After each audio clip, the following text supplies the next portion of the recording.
என்ன வலி எடுத்து டிவோர்ஸ் பண்ணியா? டிவோர்ஸ் பண்ணியா? என்ன தவிர வேற லைஃப்ல வந்து அப்புறம் மாமனார் சிவகுமாருக்கும் ஜோதிகாவுக்கும் சண்டை. ஜோதிகாவின் கவர்ச்சி உடையால் குடும்பத்தில் பிரச்சனை. ஜோதிகா நல்ல பொண்ணு, ஆனா சிவகுமார் குடும்பத்துல மாட்டிக்கிச்சு. சூர்யாவுக்கும் ஜோதிகாவுக்கும் சண்டை.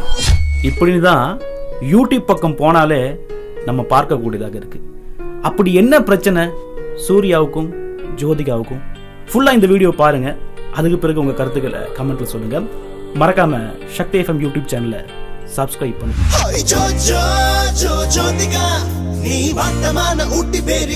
தமிழ் சினிமாவில் கண்ணியம், கட்டுப்பாடு, ஒழுக்கம், நல்லவர், பண்பானவர் அப்படின்னா நம்ம நடிகர் சிவகுமார் தான் அப்படின்னு எல்லாருமே சொல்லுவாங்க.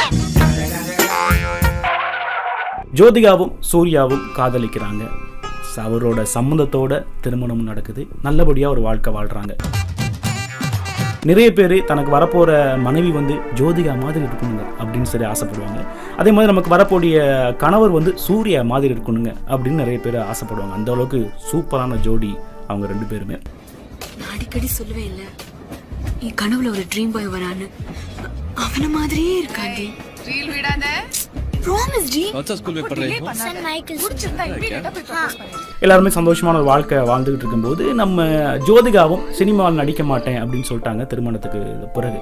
அப்புறம் கொஞ்ச காலம் கழித்து நிறைய படங்கள்ல நடிக்க ஆரம்பிச்சாங்க. குறிப்பா அந்த குடும்ப பாங்கான படங்கள்ல நம்ம ஜோதிகா நடிச்சுக்கிட்டு இருந்தாங்க.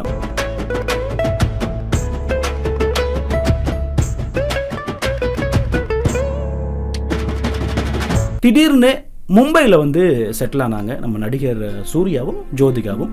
கேட்டதுக்கு சொன்னாங்க, என்னுடைய பிள்ளைகளோட படிப்புக்காக தான் நாங்கள் வந்து மும்பையில் செட்டில் ஆகிருக்கோம் அப்படின்னு சொன்னாங்க. இது வரைக்கும் எந்த பிரச்சனையும் இல்லை, ஸ்மூத்தாக போய்க்கு இருந்தது. அண்மையில் ஒரு விருது வழங்கும் விழாவில் நம்ம ஜோதிகா அணிந்து வந்த ஆடை சர்ச்சையையும் பிரச்சனையும் கிளப்பியது. என்னாச்சுங்க, ஜோதிகா இப்படி பண்ணுறாங்க, எவ்வளோ நல்லவங்களா இருந்தாங்க, இந்த மாதிரிலாம் தேவையா அவங்களுக்கு அப்படி இப்படின்னு பல விமர்சனங்கள் சமூக வலைத்தளங்களில் வர ஆரம்பிச்சது. இதுக்கப்புறம் தான் பிரச்சனையே வர ஆரம்பிச்சது. நம்ம ஜோதிகா திரும்ப நடிக்கிறது ஜோதிகாவோட மாமனார் சிவகுமாருக்கு பிடிக்கவே இல்லையா. அடிக்கடி வீட்டில் சண்டை வருமா. அந்த பாவி மக விட்டுட்டு போவாங்க.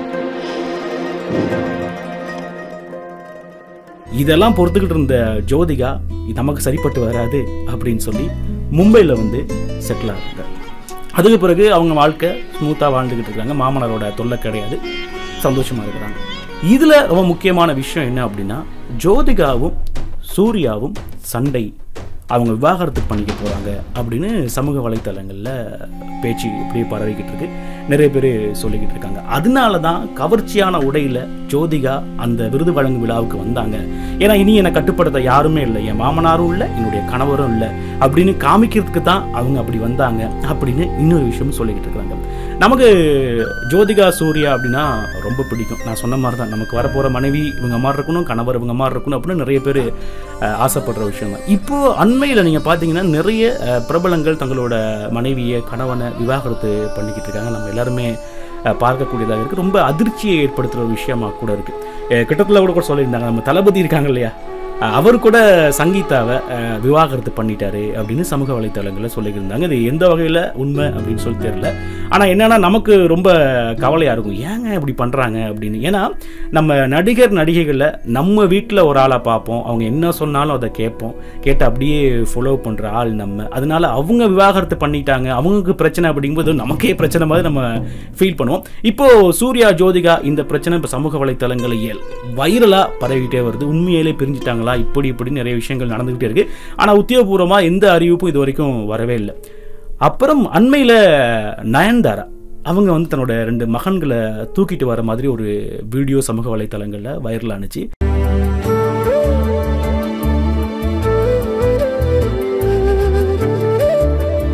உண்மையிலேயே நயன்தாரா வந்து திருமணத்துக்கு பின் திருமணத்துக்கு முன் அப்படின்னு நம்ம பிரித்து பார்க்கலாம். ஏன்னா நிறைய சர்ச்சைகளும் பிரச்சனைகளும் நம்ம நயன்தாராவுக்கு இருந்தது. ஆனால் திருமணமான பிறகு அவங்க அழகாக ஒரு செட்டிலான லைஃபாக குடும்பத்தோட சந்தோஷமாக அழகாக வாழ்ந்துக்கிட்டு இருக்காங்க.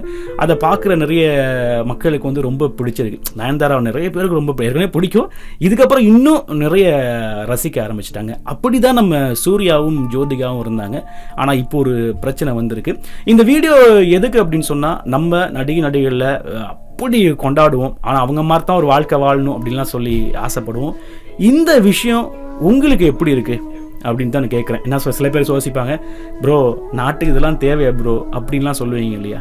அந்த மாதிரி ஆட்களுக்கு என்ன சொல்கிறேன் அப்படின்னா, உங்களுடைய கருத்துக்கள் இருக்கும் இல்லையா, அந்த கருத்துக்களை அப்படியே சொல்லுங்கள். இந்த வீடியோ பார்த்துக்கிட்டு இருக்க உங்களுக்கு ஒரு ஒப்பீனியன் இருக்கும், உங்களுக்கு ஐடியா இருக்கும், ப்ரோ அவங்க நம்ம ஃபாலோ பண்ண தேவையில்லை, சினிமா வேறு மாதிரி பார்ப்போம், வாழ்க்கையை வேறு மாதிரி பார்ப்போம், எதே ரெண்டையும் போட்டு குழப்பிக்கிட்டு நம்ம போகிறோம், தியேட்டரில் படத்தை பார்க்குறோம், வாரோம், அவங்க தனிப்பட்ட விஷயம் நமக்கு எதுக்கு அப்படின்னு பேசுகிறவங்க இருக்காங்க.